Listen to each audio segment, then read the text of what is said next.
आज article 63A की तशरीह के फैसले के खिलाफ नज़रखसानी केस की समाअत हुई, जिसमें पीटीआई के वकील अली ज़फ़र और मुस्तफ़ीन काफ़ी इश्तियाल नज़र आए। बुखारी साहब, आज जिस किस्म का रवैया पीटीआई के वकीलों का देखा गया है वो काबिल मज़म्मत है।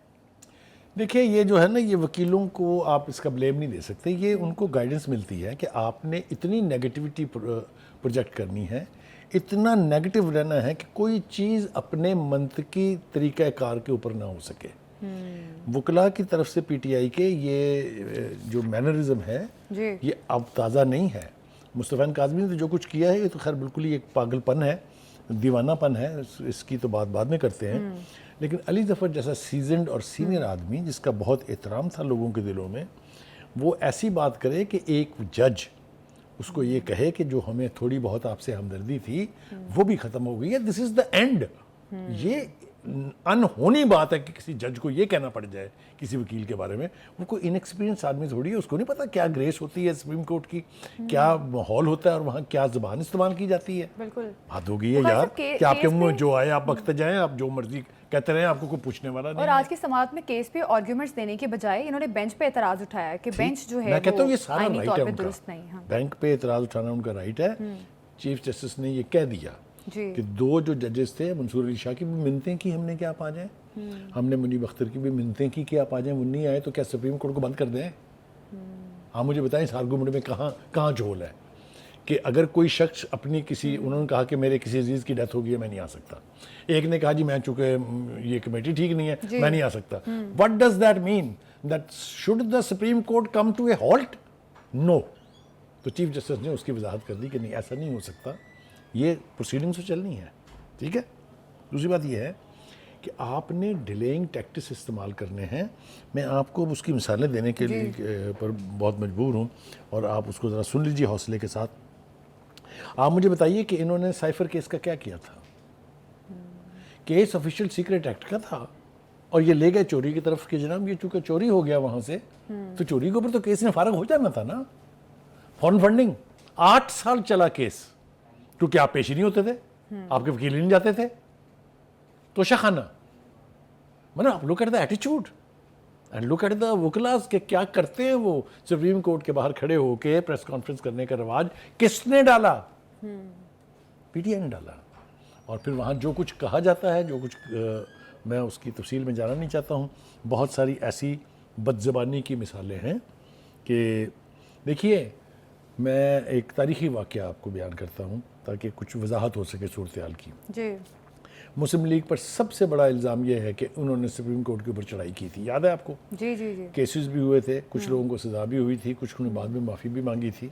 जी जी जी बिल्कुल। हुआ क्या था वाक़या? वाक़या सिर्फ ये था कि प्रोसीडिंग हो रही थी अंदर, आप भी वहाँ पर मौजूद थे। मैं इसीलिए तो इतने वसूख के साथ बिल्कुल आपकी ज़ुबानी ये वाक़या सुनना चाहेंगे ताकि हमारे नाज़रीन भी सुन सकें। मुस्लिम लीग के सपोर्टर जो हैं वो इकट्ठे हुए पंजाब हाउस में। अच्छा। और अगर मैं आपको ये बताऊं कि वहाँ पर 3-4 बसें भर के गुजरात नाथ हाउस से गई थी, तो आपके ज़हन में नाम तो आ जाएगा फौरी तौर पर कौन थे ये। जी ठीक है। तो वहाँ किसी का ना किसी जज से कोई मुकालमा हुआ, ना कोर्ट रूम में कोई दाखिल हुआ। कुछ बाहर खड़े होकर उन्होंने नारेबाजी की और घुसने की कोशिश भी की। ठीक। आज तक वो तौक उनके गले से नहीं उतरा है। आज क्या हुआ? आज आपने एक बदतमीज शख्स को अंदर भेजा, अपनी मर्जी से नहीं आता कोई भी, उनको कोई ख्वाब नहीं आया रात में कि बिशारत हुई है कि चल भाई कोर्ट में, उन्हें भेजा गया बदतमीजी करने के लिए और उन्होंने वो बदतमीजी की जो आज तक कभी सुप्रीम कोर्ट में नहीं हुई। उन्होंने कहा बाहर 500 वकील खड़े हैं, फैसला करके देखें, फिर बाहर निकल के दिखाएं। What is this? इसके ऊपर कोई प्राइड, डूब मरना चाहिए इसके ऊपर, बिल्कुल डूब मरना चाहिए।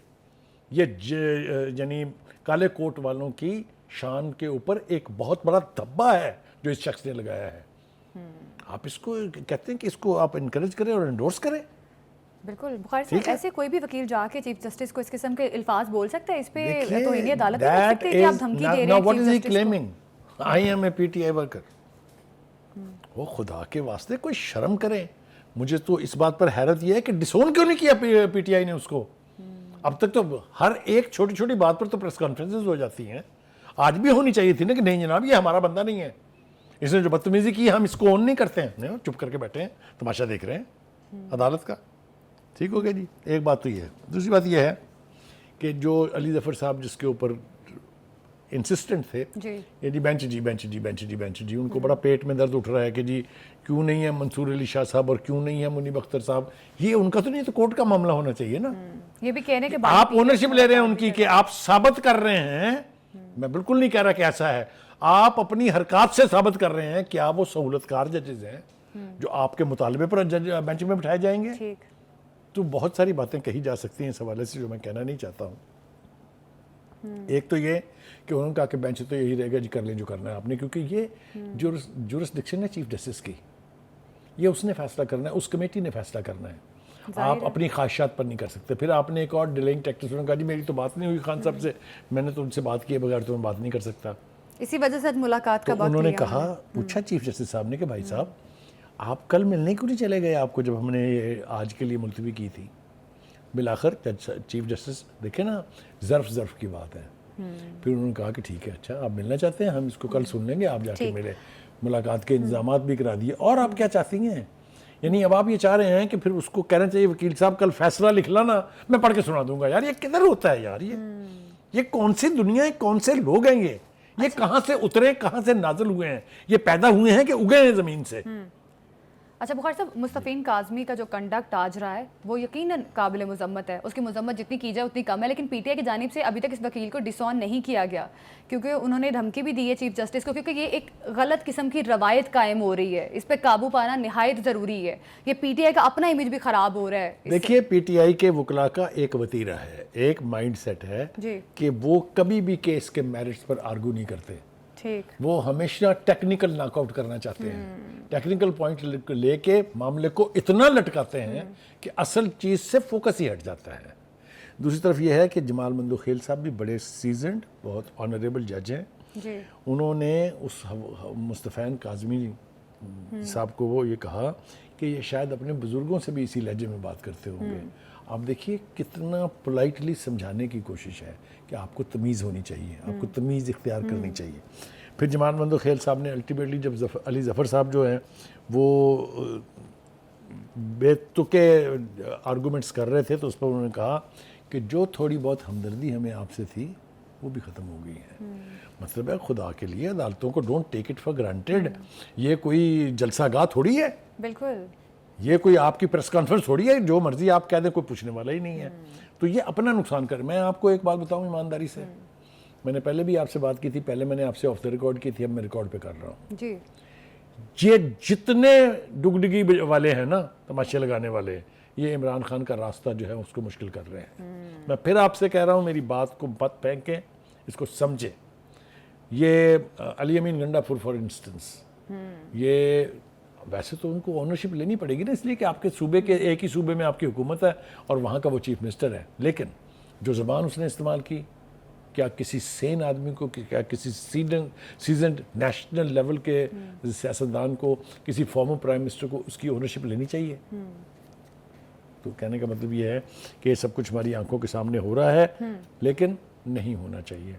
अदालतों का ऑनर, उनका प्रेस्टीज वो कायम रहनी चाहिए, तभी तो वो इंसाफ कर पाएंगे ना जजेस, जब आप उनको थ्रेट नहीं करेंगे, जब आप उनको धमकियां देंगे। बिल्कुल, पीटीआई रहनुमाओं को यकीनन अपने कंडक्ट को दुरुस्त करना चाहिए, क्योंकि इस तरह से पाकिस्तान तहरीक इंसाफ के लिए मजीद मुश्किलात बढ़ सकती हैं। किसी फैसले पर इख्तलाफ हो सकता है, लेकिन उस फैसले को लेकर किसी जज को धमकी किसी कीमत नहीं दी जा सकती। अभी एक शॉर्ट ब्रेक लेते हैं, हमारे साथ ही रहिएगा।